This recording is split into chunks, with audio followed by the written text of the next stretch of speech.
The Imp of the Perverse. In the consideration of the faculties and impulses of the prima mobilia of the human soul, the phrenologists have failed to make room for a propensity which, although obviously existing as a radical, primitive, irreducible sentiment, has been equally overlooked by all the moralists who have preceded them. We saw no need of the impulse for the propensity. The intellectual or logical man, rather than the understanding or observant man, set himself to imagine designs, to dictate purposes to God. Having thus fathomed to his satisfaction the intentions of Jehovah, out of these intentions he built his innumerable systems of mind. In the matter of phrenology, for example, we first determined, naturally enough, that it was the design of the deity that man should eat. We then assigned to man an organ of alimentiveness, and this organ is the scourge with which the deity compels man, willy-nilly, into eating. Secondly, having settled it to be God's will that man should continue his species, we discovered an organ of amativeness forthwith. And so with combativeness, with ideality, with causality, with constructiveness. So, in short, with every organ, whether representing a propensity, a moral sentiment, or a faculty of the pure intellect. It would have been wiser, it would have been safer, to classify, if classify we must, upon the basis of what man usually or occasionally did, and was always occasionally doing, rather than upon the basis of what we took it for granted the deity intended him to do. If we cannot comprehend God in his visible works, how then in his inconceivable thoughts that call the works into being? If we cannot understand him in his objective creatures, how then in his substantive moods and phases of creation? Induction a posteriori would have brought phrenology to admit, as an innate and primitive principle of human action, a paradoxical something which we may call perverseness, for want of a more characteristic term.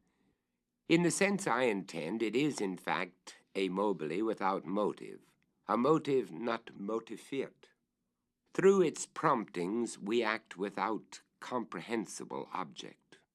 Or, if this be understood as a contradiction in terms, we may so far modify the proposition as to say that through its promptings we act for the reason that we should not. In theory, no reason can be more unreasonable, but in fact, there is none more strong.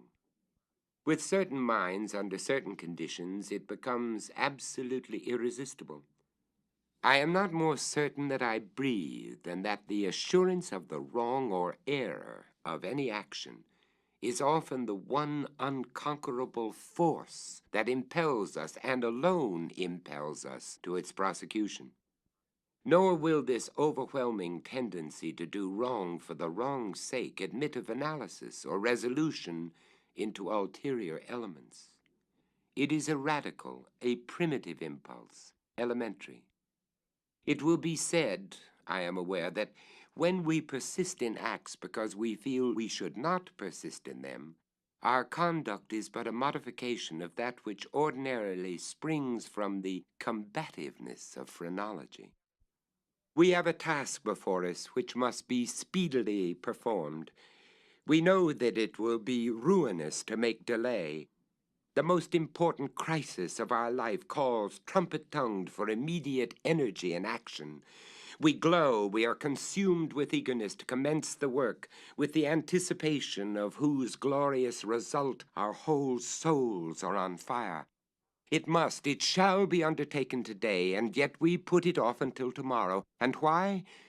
There is no answer, except that we feel perverse, using the word with no comprehension of the principle. Tomorrow arrives, and with it a more impatient anxiety to do our duty, But with this very increase of anxiety arrives also a nameless, a positively fearful, because unfathomable craving for delay.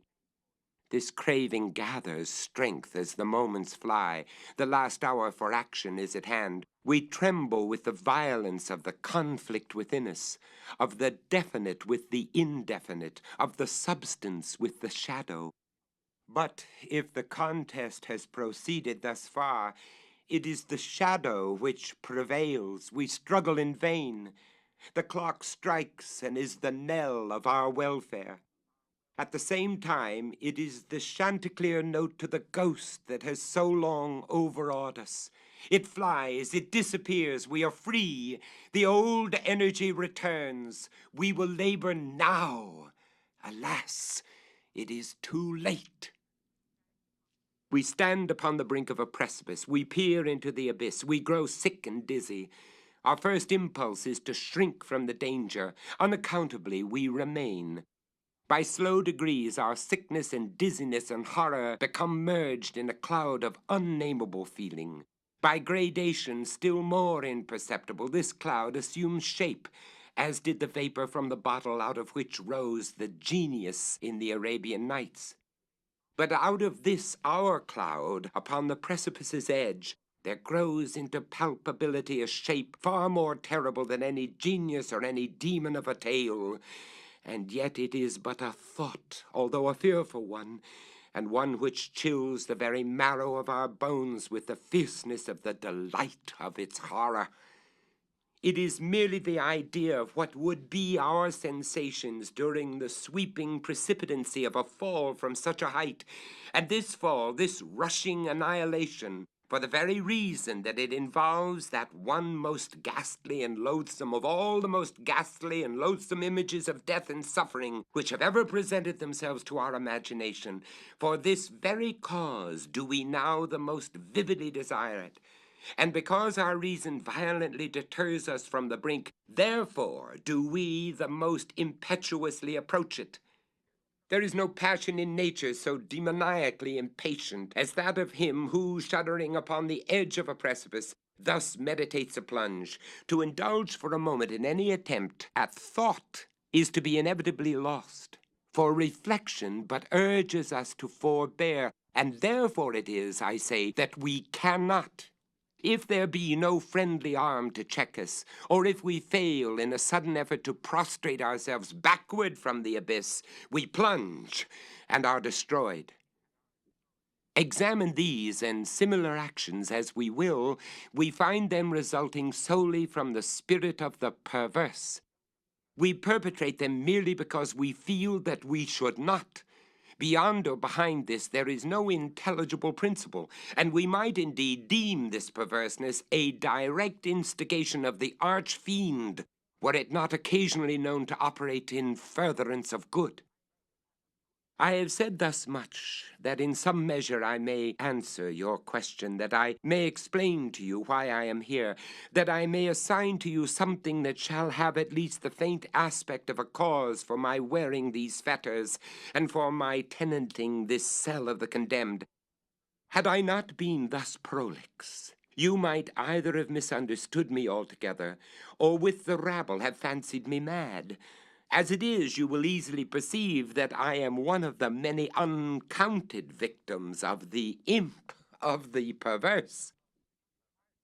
It is impossible that any deed could have been wrought with a more thorough deliberation. For weeks, for months, I pondered upon the means of the murder. I rejected 1,000 schemes because their accomplishment involved a chance of detection. At length, in reading some French memoirs, I found an account of a nearly fatal illness that occurred to a Madame Pilau through the agency of a candle accidentally poisoned. The idea struck my fancy at once. I knew my victim's habit of reading in bed. I knew, too, that his apartment was narrow and ill ventilated. But I need not vex you with impertinent details. I need not describe the easy artifices by which I substituted in his bedroom candle-stand a wax light of my own making for the one which I found there. The next morning he was discovered dead in his bed, and the coroner's verdict was death by the visitation of God. Having inherited his estate, all went well with me for years. The idea of detection never once entered my brain.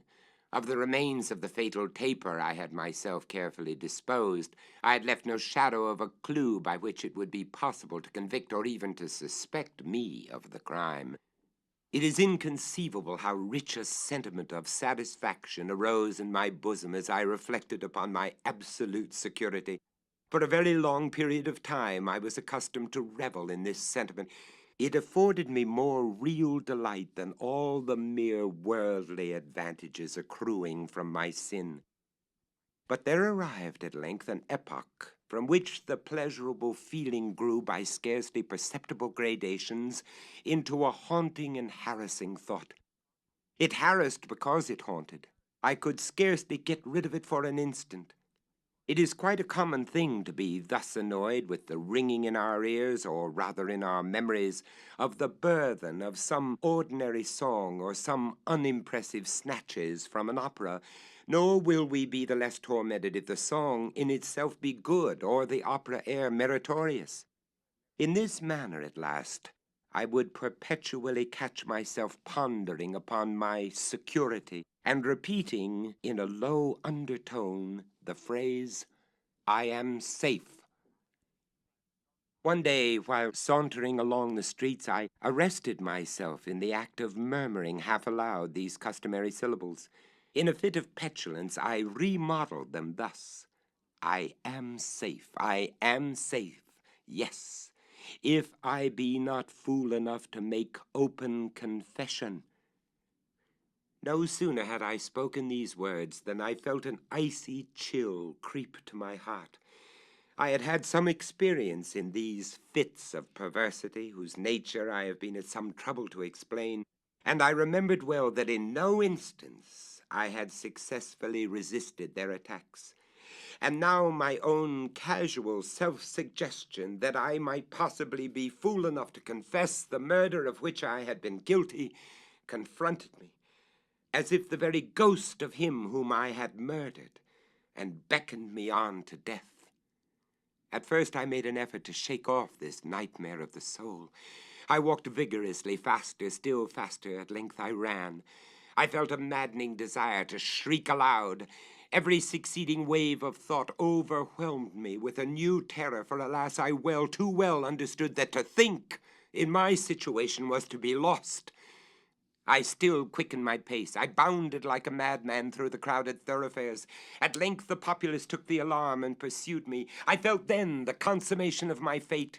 Could I have torn out my tongue, I would have done it, but a rough voice resounded in my ears. A rougher grasp seized me by the shoulder. I turned, I gasped for breath. For a moment I experienced all the pangs of suffocation. I became blind and deaf and giddy, and then some invisible fiend, I thought, struck me with his broad palm upon the back. The long imprisoned secret burst forth from my soul. They say that I spoke with a distinct enunciation, but with marked emphasis and passionate hurry, as if in dread of interruption before concluding the brief but pregnant sentences that consign me to the hangman and to hell.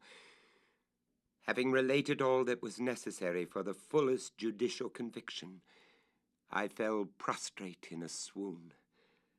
But why shall I say more? Today I wear these chains and am here. Tomorrow I shall be fetterless. But where?